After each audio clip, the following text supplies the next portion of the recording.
Imagine the world map is about to be redrawn, that the trade routes which have dominated for centuries are losing their value, and that the next great stage of power is not in the Middle East or Asia, but in the ice slowly melting in the north of the planet.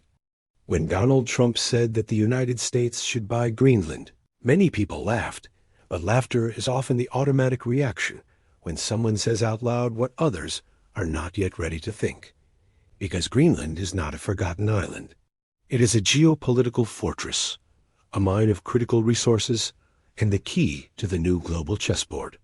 The Arctic is awakening. The great powers are already on the move, and the real question is not why Trump wanted Greenland, but what happens if the United States does not control it when the 21st century enters its decisive phase. When Donald Trump first spoke about Greenland, the entire world reacted with laughter, mocking headlines, and a general sense of disbelief. But history shows that many of the world's greatest strategic moves were ridiculed before becoming reality, and Greenland was neither an improvised idea nor a poorly told joke. It was a clear signal of how the United States viewed the future of global power. Greenland is not simply an island covered in ice. It is the largest territory on the planet outside the continents, a silent giant located at the exact point where America, Europe, and the Arctic converge, a position that in geopolitics equals control, influence, and strategic advantage. Since World War II, the United States understood its value, which is why it maintains a permanent military presence on the island with the Pichofik base, known for decades as Thule, a key installation for early missile warning systems, satellite tracking, and the defense of the Northern Hemisphere's airspace. In a world where threats no longer come only from bombers, but from hypersonic missiles and space-based technology, Greenland becomes a forward radar, an invisible wall protecting the heart of North America. But the military dimension is only part of the equation, because the real change is happening in the ice.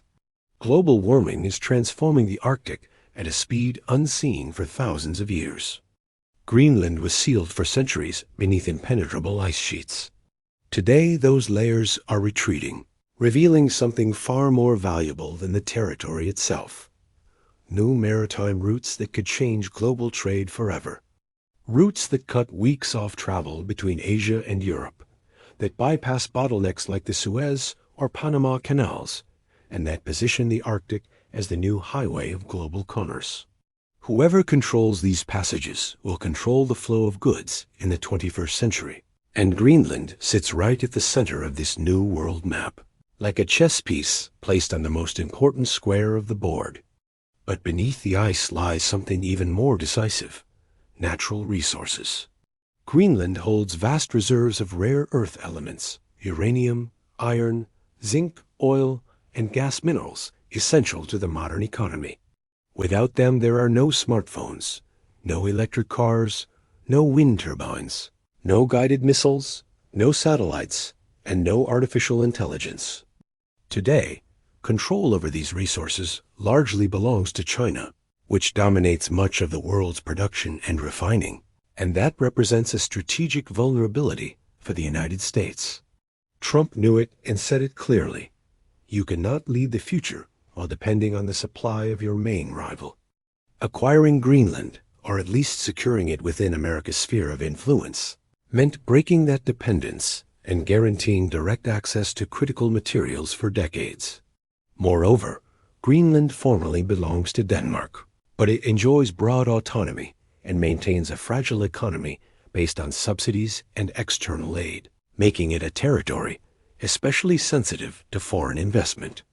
And here another key player enters the scene: Russia, which has spent years militarizing the Arctic, reopening Soviet-era bases, deploying nuclear icebreakers, and claiming strategic maritime zones, while China defines itself as a near-Arctic power and seeks to gain a foothold through investments in airports, ports, and mines. Greenland thus became a silent objective of the great powers. Trump understood that if the United States did not step forward, others would, and when that happened, it would be too late. That is why his proposal was not just about a purchase. It was about control, influence, anticipating the future, and ensuring that the Arctic would not become a space dominated by strategic rivals. From his perspective, Greenland was an investment, not an expense, a geopolitical insurance policy for the 21st century, a forward base, a resource warehouse, a commercial key, and a symbol of global power, all concentrated on a single island. And although the proposal was rejected and mocked, time has begun to prove him right. Every year the Arctic gains more importance. Every year more countries look north. Every year Greenland appears more frequently in strategic, military, and economic reports. Because while the ice retreats, the struggle for power advances, and Greenland is no longer a forgotten territory. It is the future in its purest form. Trump did not want Greenland on a whim. He wanted it because he understood before many others that the world was shifting its axis and that the next great stage of power would not be in deserts or jungles, but in the ice slowly melting under the sun of the 21st century.